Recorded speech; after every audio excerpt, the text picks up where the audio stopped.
Hello friends, આજે આપણે બનાવીશું ટેસ્ટી પૌવા બટેટા।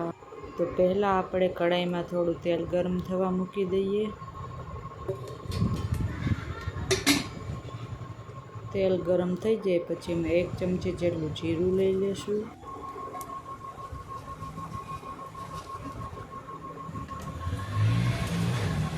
અને 7-8 મીઠા લીમડાના પાન ઉમેરી લેશું।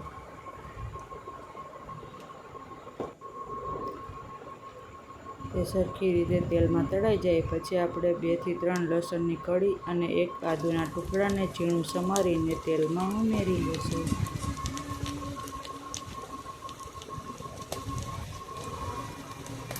અને પછી 1 ઝીણું સમારેલું લીલું મરચું લઈ લેશું। તેને સરસ રીતે મિક્સ કરી લેશું।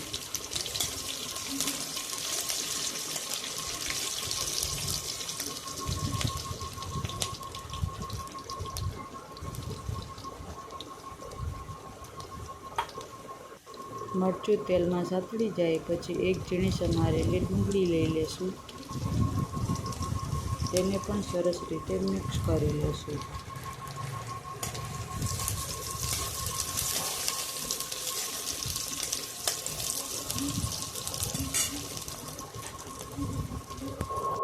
ડુંગળી તેલમાં સાતળી જાય પછી આપણે 1 ઝીણું સમારેલું ટમેટું લઈ લેશું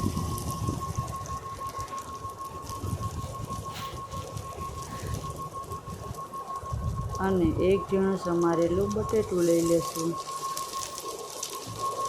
પછી તેને સરસ રીતે મિક્સ કરી લેશું।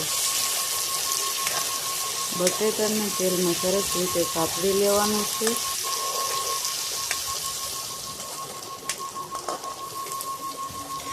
બટેટું તેલમાં સાતળી જાય પછી આપણે તેમાં મસાલા એડ કરી લઈશું।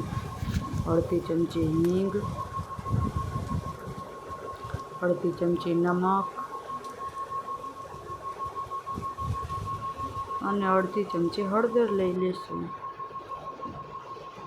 પછી આપણે બધા મસાલા સરસ રીતે મિક્સ કરી લઈશું।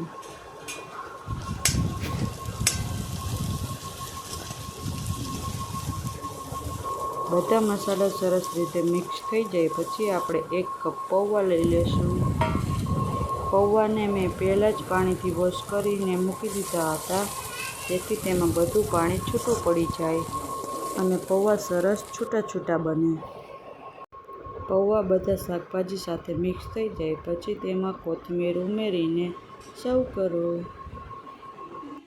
તો તૈયાર છે આપણા ટેસ્ટી અને ઝટપટ બની જાય તેવા પૌવા બટેટા। જો તમને અમારો વિડીયો ગમ્યો હોય તો અમારા વિડીયોને લાઈક કરજો, શેર કરજો અને સબસ્ક્રાઈબ કરજો જેથી તમને અમારા આગળના વિડીયો સૌથી પહેલાં જોવા મળે।